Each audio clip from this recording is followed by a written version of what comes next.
ప్రసాద్ గారు నమస్తే అండి. నమస్కారం అండి.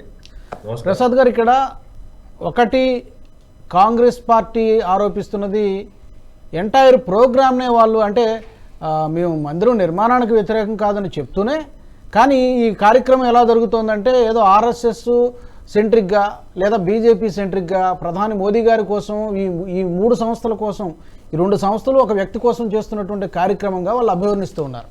ఇందులో మీకు ఏమైనా వాస్తవం ఉన్నట్టు కనిపిస్తోందా వాళ్ళ ఆరోపణలు? రామాయ రామభద్రాయ రామచంద్రాయ వేసే రఘునాథాయ నాదాయ సీతాయ పతయే నమః. మొదటిగా ఈ ప్యానెల్లో ఉన్న సభ్యులకి, రాజుగారు మీకు అందరికి నమస్కారం అండి. సో మనకి రామ మందిరం అనేది 500 సంవత్సరాల నుంచి ఎంతో కృషి చేస్తే వస్తున్న మందిరం, మనకి ఏర్పడుతున్న మందిరం. 4 లక్షల మంది దగ్గర ప్రాణత్యాగం చేశారు. 1934 కంటే ముందు 76 వివిధ కారణాల వల్ల యుద్ధాలు అన్నీ జరిగాయి అక్కడ. సో అటువంటి రామ మందిరము మనకి ఇంత కష్టపడితే ఏర్పడింది. ఇవన్నీ మనకి ఏంటంటే ఇవన్నీ రాజకీయాలకి అతీతంగా చూడాలి దీన్ని. రాముడు అందరి వాడు కదా. అవును, రాముడు అంటే మర్యాద పురుషోత్తమ రాముడు.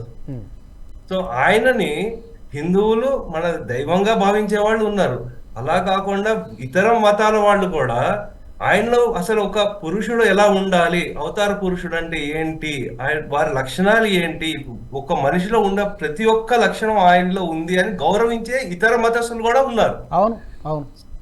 అటువంటి దానికి మనకి రాజకీయాలు, ఎలక్షన్లు ఇవన్నీ ఏంటంటే 5 సంవత్సరాలకు ఒకసారి వస్తాయండి. ఇది 500 సంవత్సరాల తర్వాత వచ్చింది. మనం అందరం ఎంతో పుణ్యం చేసుకుంటే ఇటువంటి దివ్యమైన అవకాశం వచ్చిందండి.